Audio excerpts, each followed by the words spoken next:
Welcome to our presentation, The Revolution Will Not Be Televised, which is the words from a 1970s Black Power song by Gil Scott-Heron, which was a protest against the media's portrayal of the Black struggle for liberation. And the way we're going to use it here is to say the true revolution comes from within and is a slow change made at grassroots level, which will not be mandated, will be profound, and sure is slow. Okay, so going on, just to introduce ourselves. So we're old friends and we share a long history of inquiry at the school that I'm currently at and Lee has returned to, called Loreto Kirribilli. And Loreto Kirribilli is a private Catholic girls' school in the Loreto tradition, and it's in Sydney, New South Wales. And that's where we come from tonight. I've been head of history. I've been a long-standing historian in the classroom, lover of all things history, particularly ancient history. As well, currently I'm deeply involved in pastoral care and wellbeing. Right.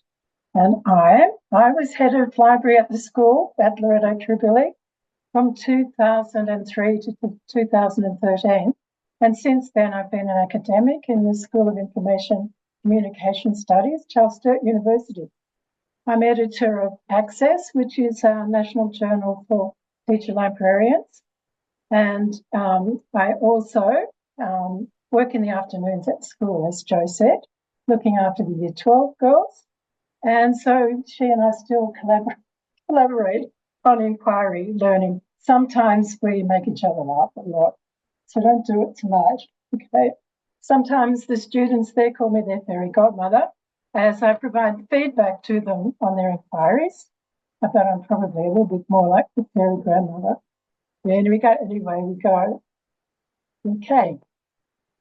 I wanted to welcome you to the Aboriginal Welcome to Country, which is a custom in our country. And in Sydney, we're on Gadigal lands. And I got this painting that was created by Jeffrey Samuels, particularly to be a welcome to country. It's called Gadigal, Acknowledgement, Respect. And by this, we acknowledge and honour the Gadigal people of the Eora Nation and pay our respects to their elders past and present. Sydney's on Gadigal lands. This is a customary thing that we do in Australia. Okay, so this is Loreto Kirribilli. It is a really beautiful school in Sydney, as you can see. It's right near the bridge and the Opera House, and it's a really lovely school. And I went there to school there myself back in the Middle Ages, and my two daughters went there, one of whom was the school captain. One of my granddaughters is there currently. And my dearest friends are still my classmates from the class of 1500. Well, not really. Okay, so Daryl gave us a set of questions to underpin our inquiry story, relating back to the revolution will not be televised. At first we thought that meant that we had to go to Guernsey, didn't we? Which would have been good. Anyway, what is school for? Why inquiry? Our inquiry story. What are the obstacles to inquiry? Nevertheless, how are we engaging and empowering learners? And so this is the structure of our presentation. So what is school for? Thinking big with Daryl, and I just have to ask the question, does he ever think small? He's a visionary man. Okay, so what is school for? Just read these dot points if you would.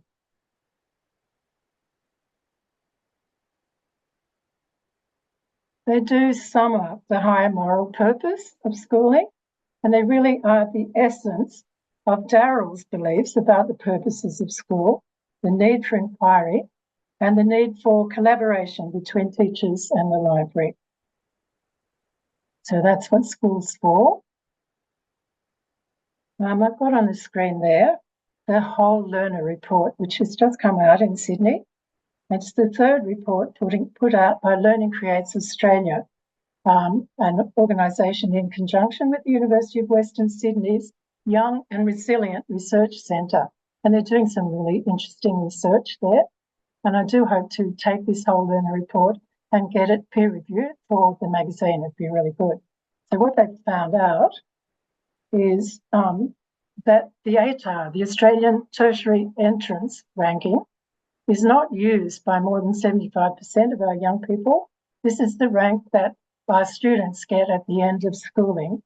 And there's quite a lot of pressure in schools for students to achieve that. But this slide, just have a look at it, discovered interesting trends in our young people about the ATAR, the Australian Tertiary Admissions Rank.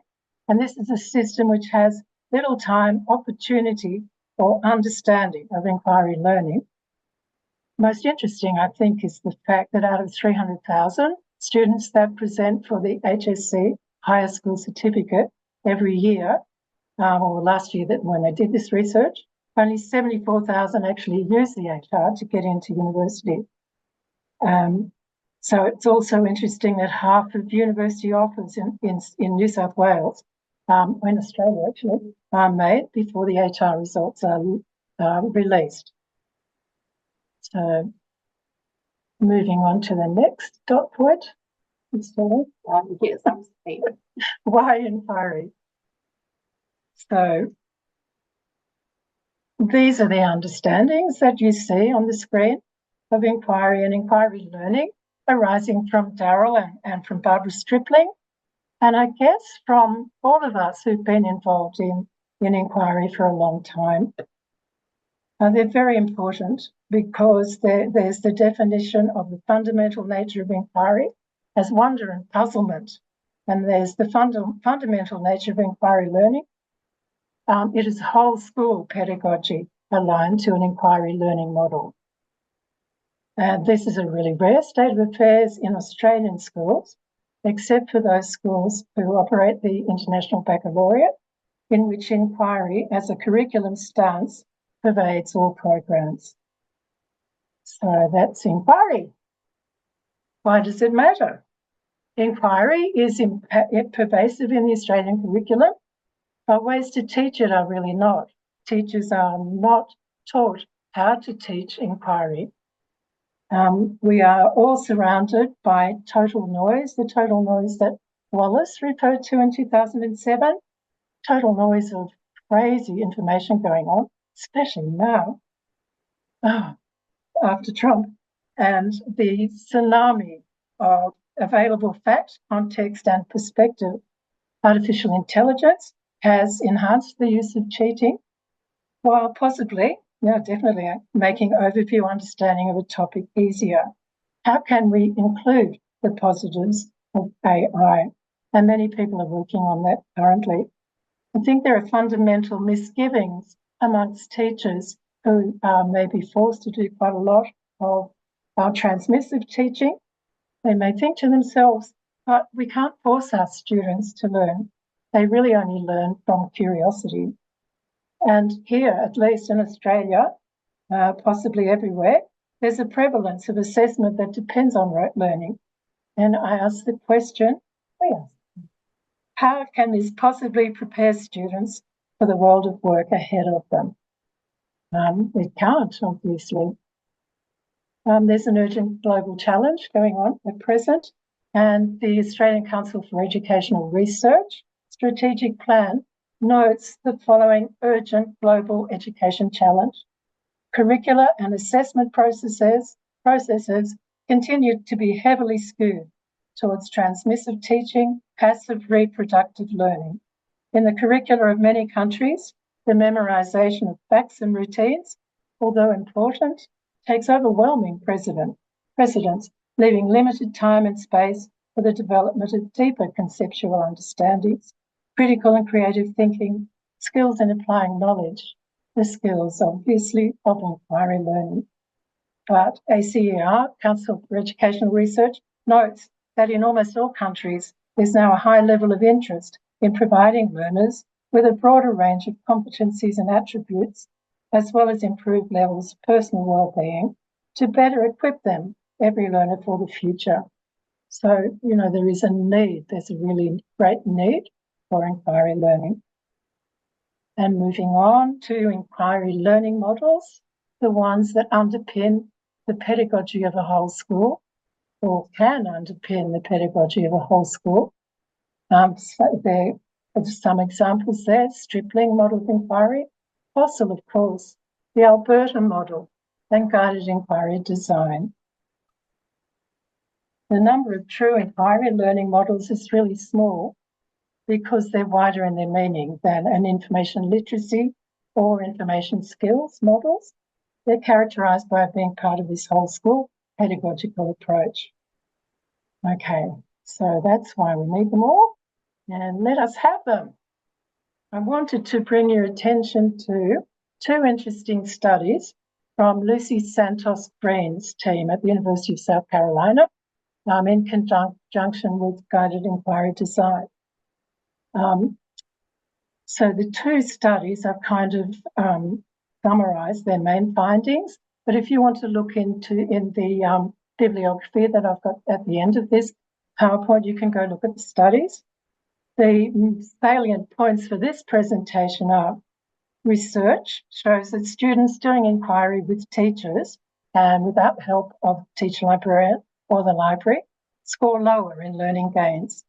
If there's not an explicit model for information problem solving, students lose time and focus away from developing a research project.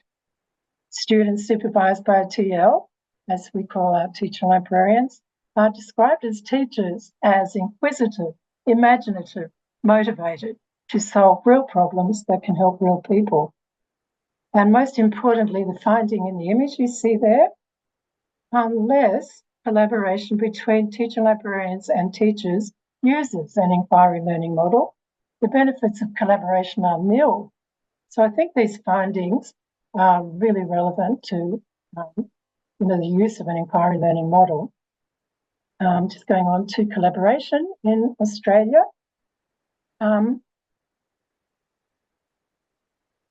Casey Garrison and I have done some research, which we did in 2021, surveying 109 Australian teacher librarians to find out their level of collaboration in inquiry learning. And we found that many of them are involved, but not at the level D that Montiel overall suggested back in 2005. That is, totally involved in an inquiry learning program in the school using an inquiry learning model. And what was the reason for this? Why were they not involved? The syllabuses here are content driven, and there's a perceived gap, a current gap, which may be getting less between inquiry learning and the theorists of explicit teaching. And really there needs to be no gap, that, both belong together. And teachers are time poor and accountable at every step. Haven't got time. They don't know what we're for. Okay, moving on to our inquiry story. I'm still here. I'm loving every minute. Okay, so my inquiry learning journey began in the 1980s at Sydney's University of Technology, where Ross Todd was my teacher, and he became, he's looking at me. No. He became my long-term mentor. He told us, wide-eyed, junior teacher librarians, an information revolution was coming. And sure enough, it did. And we future TLs were just the ones to guide students through it. So we worked first with the New South Wales information process, which is there up the top, which is not really about using information. It's more about the search for information. And then he introduced us to the work of Carol Coulthorpe and the information search process, which made perfect sense to me. I just wanted to stop for a moment and pay tribute to Ross, because he did so much for inquiry learning. There's a beautiful picture of him. Don't cry. And there was a lovely tribute there from Carol Gordon's, remembering Ross Todd, a quote from Marcel Proust: Let us be grateful to the people who make us happy. They are the charming gardeners that make our souls blossom. Rossi. Okay, so enter the Lee and Jo. You can have a go at it. Loreto Kirribilli Inquiry Journey. Okay, so from 2003 to 2013, I was head of the library. The principal wanted me to do something different with the library. And so, I was enabled to put guided inquiry into history, geography, French, music, PDHE, GPT, HPE, and GIT was what we used then. 2008, Ross led a quality teacher project with 12 schools in Sydney, and I coordinated it with those schools. And my partnership, we're getting to you, was strongest with history, and especially Joe Bleby. So we worked particularly on the Year 11 ancient historical investigations, which he's going to talk about if I have a letter for her. There's an article on the side there about talking about that quality teacher project that was, that's a link there. Okay, more Lee and Jo, coming to you. We won the 2012 Loreto Teachers Scholarship. We went to New York. Should we ever? Yeah, great. There we presented at a FOSIL summer session and visited American schools and heard the stories about overseas inquiry communities. And we also hung out and ate ice cream with Ross and saw the Book of Mormon. And then I left Loreto and then I went to Charles Sturt. I wrote many articles and developed Guided Inquiry Oz, which you can see a link up the top of the slide there, which is a collaborative group that shares guided inquiry units. I haven't done it for a few years now because I've moved to FOSIL. Okay, 2014 to the present, I've been a lecturer and researcher at Charles Sturt. Now I'm an adjunct. I'm the editor, I've said all this, and I wrote a book, Guided Inquiry Goes Global, not a blockbuster. And 2020 till now, and going on this year, a part-time teacher in the library at Loreto. And now we're getting on to collaborating and what we've collaborated on. Okay, I just wanted to mention the research that Casey Garrison and I have done in a Linda Shearman school. We did all of these studies and we prided ourselves on thinking of really good titles for them. Just let me go over one interested teacher. They should be called guiders. Okay, Joe. Right. Okay. All right. So as a history teacher, the history as a discipline really works beautifully with our guided inquiry journeys. The discipline is really underpinned by inquiry. And so when we teach history, we're not just looking at what do we know, we look at how do we actually know it.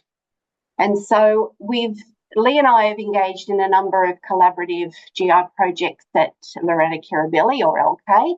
And you'll see one of the little symbols that have donned our computer screens at school this year, our little LK girls at the top there.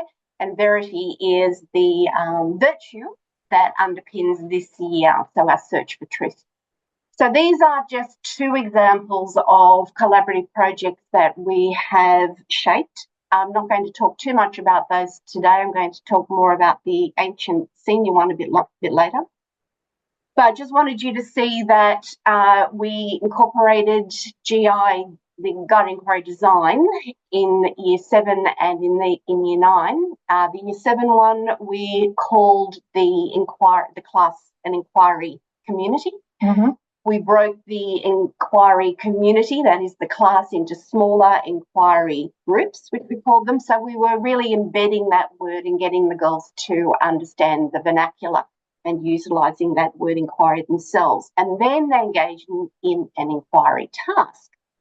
And the idea was that each of the inquiry groups had their own little focus, and then they had to bring that focus to the table and combine all of those inquiry groups under one big question. And our big question was, why was New Kingdom Egypt a glorious period in ancient history? The most glorious. And then with year 9, it was a similar thing. We had a big question, and the big question was really what made the Holocaust possible and what can be learned about humanity by studying the Holocaust. And each of the inquiry circles was either victim, perpetrator, bystander, upstander, collaborator. So they were 2 types of examples that Lee and I have engaged in with the kids at Loreto. But on to the next slide. The one I want to particularly concentrate on is what we're doing with year 11 and have done for a number of years, both using the guided inquiry design model, Carol Coulthor's, and Leslie Maniotti's, and now moving into fossilising it. We choose the year 11 because it's where students consolidate their experiences of inquiry, and we feel that looking at their reflections and that they speak very positively about following a model.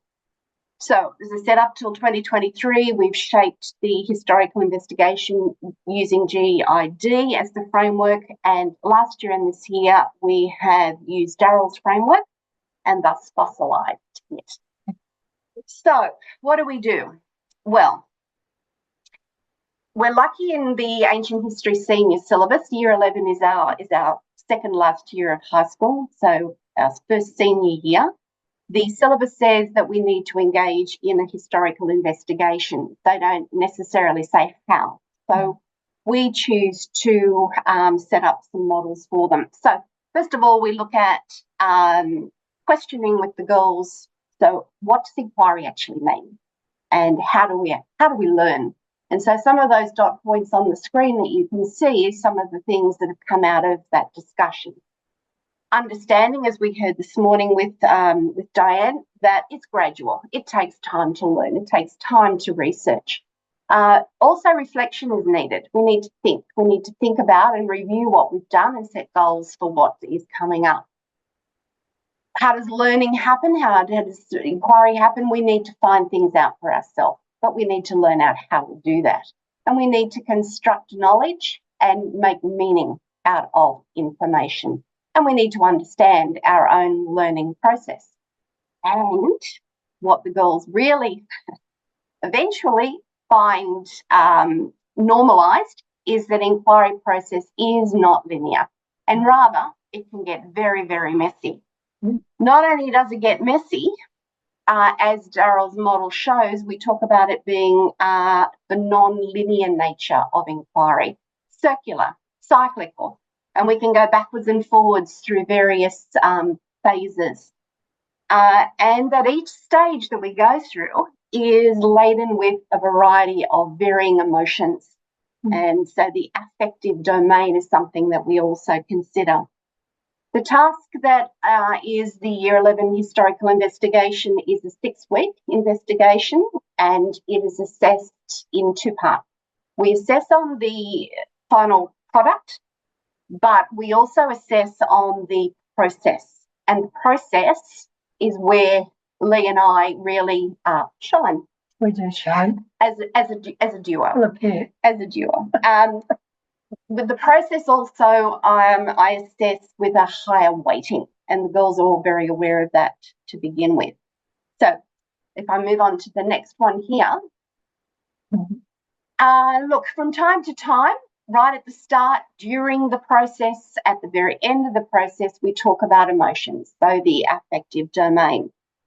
And I put up these different types of metaphors, visual metaphors, and the girls come up with their own as well along the way to describe how they're feeling. And so we understand that the inquiry process can be a bit of a roller coaster ride, and it can get very, very bumpy. And we can go up, but we will come back down and we will plateau down. Sometimes, as our little person on the bottom right-hand side shows you, is only holding on with one hand and another little one screaming with the arms in the air. But at the end, we really hope that they will come to conclusion with a big smiley face and a very calm nature, as our little smiling caterpillar train is showing just there. So it's a beautiful way to not just look at skills and content, but also look at, so how do we feel when we go through this extensive process? Okay. So it's back to me. So I went to Blanchland College last year, and Daryl very kindly showed me the school and the library, and we had a great lunch together, and we had some really nice wine too. Why FOSIL? Well, it's because of Daryl, really, the man himself, his generosity, his sense of purpose, and the just amazing, really available materials on the FOSIL website. It's just extraordinary. Because he's using that FOSIL model to underpin the whole curriculum at Blanchland College. And to me, the key features of GID are incorporated in FOSIL. And there are so many resources at every stage really available. The other thing is that he's worked so hard with Barbara Stripling to align FOSIL to the Empire State Information Fluency Continuum. And he's been wonderful to write with for access. You know, we're kind of, we are stirring the revolution there, but it's slow, yes. And he's been an enormous help for me to try and align FOSIL with our New South Wales Information Fluency Continuum, which is along the lines, but not so developed and not so comprehensive as the SCFIC, the Empire State. Okay. So Daryl's been a wonderful colleague to work with, and I just want to support him. So as regards the Information Fluency Framework, our New South Wales School Library Association is making great progress with linking it with FOSIL, and that's a really exciting move. All right, now let's see if we can get this going. I wanted you to just see how the historical investigation looks to the students. So let's see if we can get this one up, Lynn. This is the scary one, everybody. Okay, all right. Do I have to make it bigger? Is that being seen there, Elizabeth? No, I can only see I can only see the stages of the historical investigation and the book covers. Okay, we're trying to link to a Google Drive document. Okay, so in your share, unshare and share again is probably the best way to do that.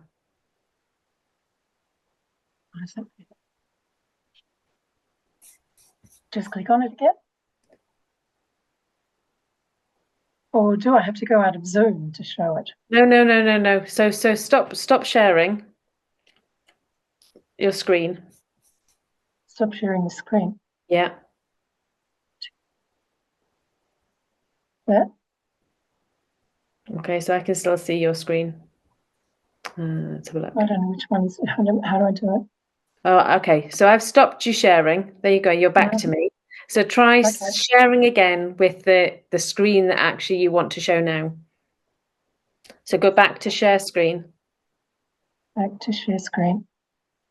Oh, I see what you mean. I've got it. I now understand. That's all right. There. Oh. Yes? Yeah, we've got, yes. So it's, we have that. That's lovely. Okay. So you can talk to it even if it's not this one they're seeing. Okay. Thanks. I can move on. I'll go through it. Okay. So is that's okay? That can be seen? Yeah. I can see you scrolling up your FOSIL picture. Yeah. Great. Okay. So technically, well, essentially, this is what the girls are given. And this is the itinerary or the journey that is laid out for the girls so they know over this 6 weeks what they have to achieve. So looking at the FOSIL framework, again, revisiting what these words actually mean, what the terms mean, what we're going to be doing within each one of these stages. And each one stage being colour-coded, by the way. Yes, Carol.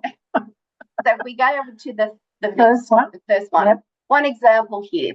All right, so we're starting off with connect. We revise, we review what connect actually means. And we consider things like, well, what do you want to connect it to? And what might you wonder about that? And interestingly, a lot of the girls understood with Connect, okay, I went to something in the holidays, I went to a museum, I read a book in my previous time in junior school, I saw a movie, I went to a museum, I went to an ancient site. So we're trying to find something that stimulated their interest by something that they can connect with. All right, so what else am I going to tell you here? So this is one thing just before we move down is that in every one of these, what you will see and what the girls see is we understand the phase, we understand the timing of that phase, how long we're going to spend on that, and then how are we going to elaborate on that phase? What are we meant to achieve?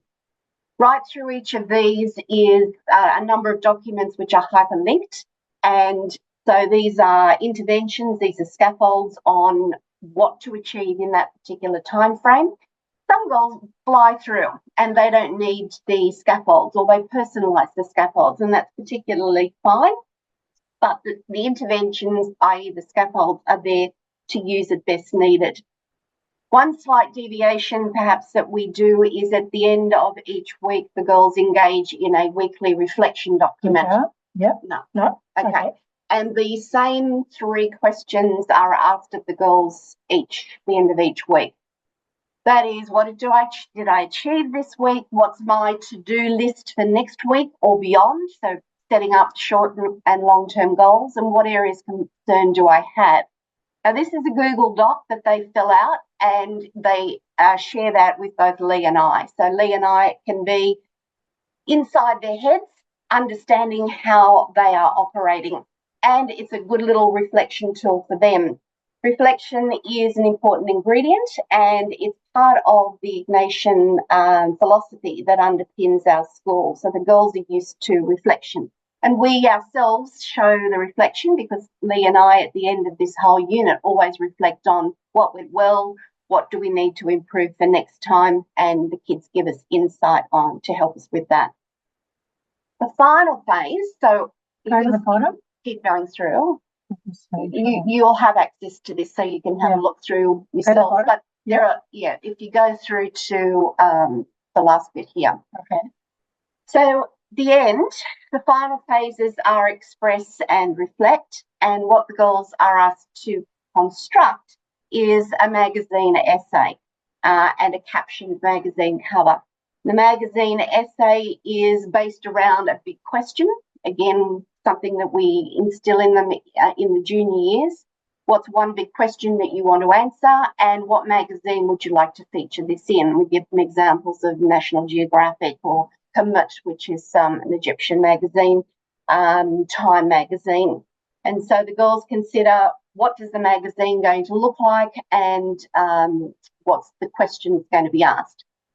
Along the way, we've been teaching them about how to appropriately format a reference list and how to use in-text citations. And this is where the beauty of having collaboration with Lee as a TL works hand in hand. And the final part of the process is they write a final reflection, but then we have an oral reflection.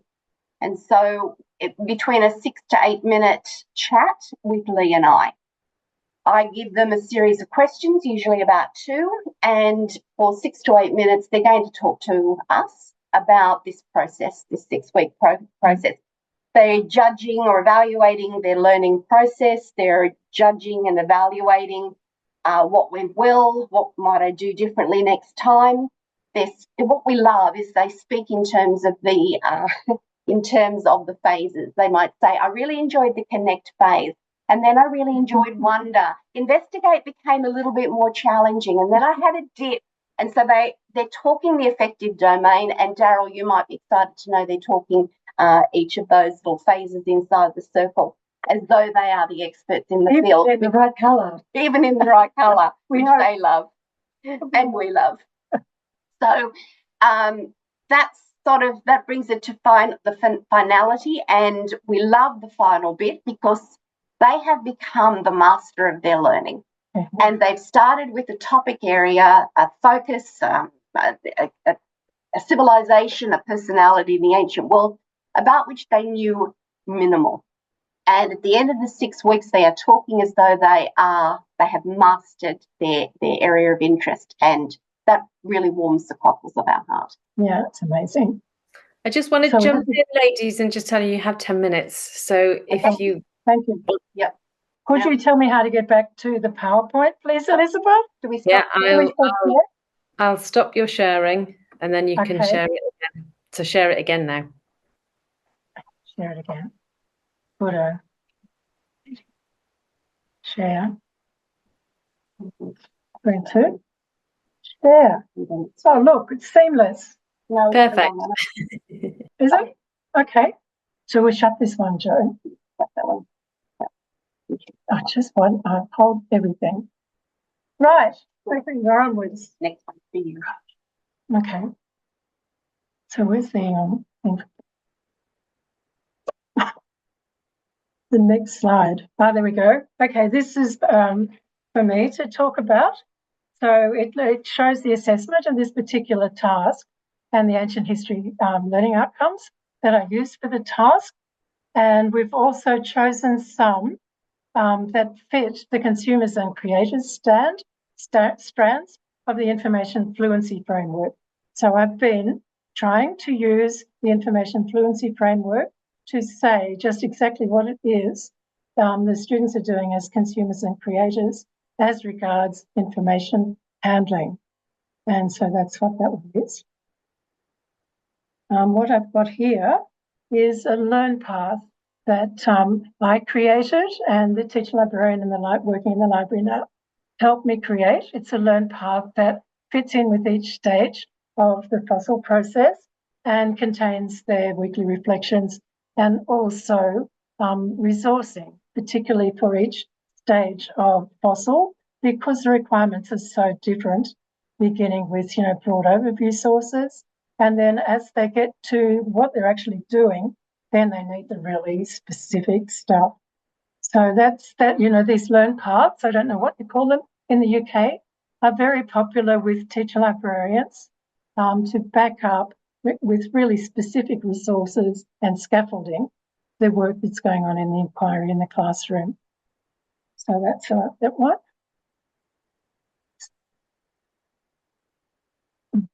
I can't see where to go on. Yes, we can. So we've got two lovely Loreto Kirribilli students who are parading their work, and we featured that in the school magazine. They talked about their work, they showed their magazine covers, and they were very touching in their excitement about what they learned, and spoke about equally important was their process. Do you want to move on to the next one? Yep. Over the next couple of slides, I've just popped in I'm losing how to get on to the next one. There we are. Some of the examples of the magazine covers and the big questions that they came up with, particularly loving Alexander the Great. Did he shape history or did history shape him? Wu Zetian, they particularly like the Chinese history. Tyrant or reformer, move on to the next one. Cleopatra, looking at how different societies have represented her and who she was and the bias in history. And the Roman Games, moving on. Here are some of the reflections that we asked the girls at the end. Provide 2 words to sum up what you thought about the ancient historical investigation and a sentence explaining why. And so some of those are there. What stands out to me is the right-hand column, 4th one down, flexible, freedom, but structured. And that's great. Exactly what we want. We want them to have that freedom, but we also want them to work within certain paradigms, which is what the FOSIL model supplies. I put in a couple of things about what did the students learn. This is their words, and what did they say? And you can see these, but a few things I want to point out is they learned the importance of management and organisation and taking bite-sized chunks as an approach for a lengthy task, the importance of reflection. They loved the connect phase. They loved the fact they could not procrastinate because the whole process was set up for the 6 weeks and they knew exactly what they had to achieve by the Friday. They had to create their weekly reflection, and they knew that Lee and I were the eyes in the sky looking at their Google Doc that weekend. And so there was no procrastination, which is always a bit of a devil.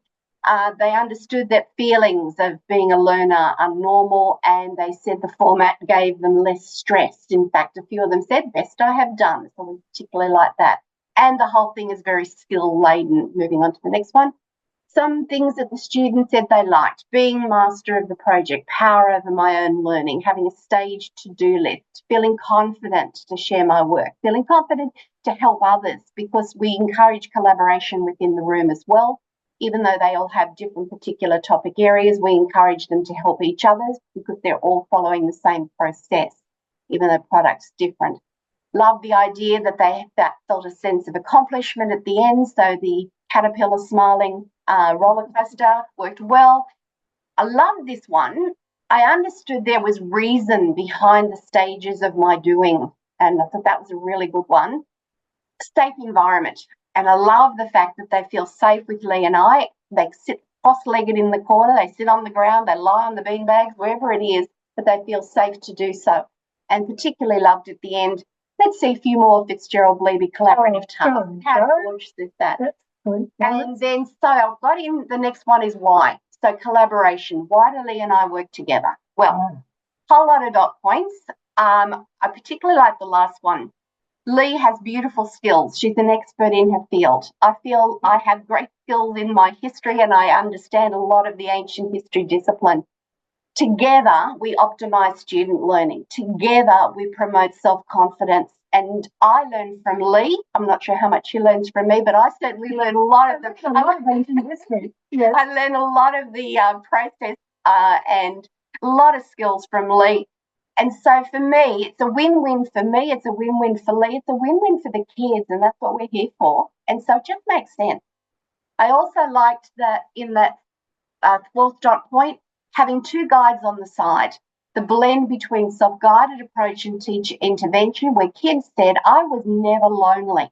We knew that you were looking at our Google Docs. We knew you were there to intervene. We knew you were a counsellor, a supporter, an advisor. We knew that you could find all those obscure resources for often our very obscure topics. And Lee and I were modelling learning. We were modelling inquiry. Moving on to the next one. Right. And so just looking at what a teacher librarian, that's what we're called here instead of school librarians. What can we actually do as part of the collaborative inquiry unit? We can do all these things. We can be there all the time, as Jo has just described. In the planning of it, especially the resourcing of it, teaching, providing feedback and sharing assessment. And why can teacher librarians do this? Because in Australia, well, this is theory anyway, all TLs are trained teachers first, and then they get postgraduate qualifications in teacher librarianship at Sturt, training them in information literacy and inquiry learning, amongst other aspects of the role. Change is happening, though. There are fewer teacher librarians being employed in schools. Library managers without teaching qualifications are being employed. There's TLs are losing their jobs. And as far as I know, 2 minutes, as far as I know, there have been very few teacher librarian vacancies advertised in the Australian press for a year, or half a year. What were our obstacles? Okay, looking at the school itself. The school is a very fine school, high ranking, comes 20th in the state. It's the top New South Wales Catholic school. What's going on there is a loss of a tradition of inquiry, largely because of overload. But a very positive thing is the circle in the strategic plan that just came out at Loreto Kirribilli. The circle up there, learning and inquiry, has a very strong focus, strategic plan 25-27. How are we going to do it? Okay. These are wider ones, strong focus in Australian curriculum on inquiry, the battle between explicit instruction and inquiry, overload teachers, overload of curriculum content, artificial intelligence, and opportunity for TLs. And I've just linked some work there of Kay O'Doney and Casey Garrison, Crystal Fagan-Spriggs. They're doing research at present okay. I think I will go to the end. The way forward. What we have is great positiveness in the Empire State Information Fluency Framework. in the New South Wales Information Fluency Framework, and work is being done especially by School Library Association New South Wales. Wonderful work aligning IFF with FOSIL. And so the way forward, this is my last slide. Daryl, you'll recognise this. The ball at Herm Island and the sign that's on the door there. If you can't run as fast as a pool, then don't come in. But I have to say that the revolution indeed will not be televised. No possible reason is it's taking too long, unlike the pool on Herm Island. I have to say, FOSIL is the way forward. So I still like guided inquiry design as well. And I think just the last things you won't need to see, I've got references there, and we'll share this PowerPoint with you. And that's our presentation. Thank you so much indeed. There are some questions in the chat box, but it's 10 o'clock, so we're going to go for our break. If you have asked a question in the chat box, what we will do is we will take your questions and put them onto the FOSIL forum, and you'll get them answered there.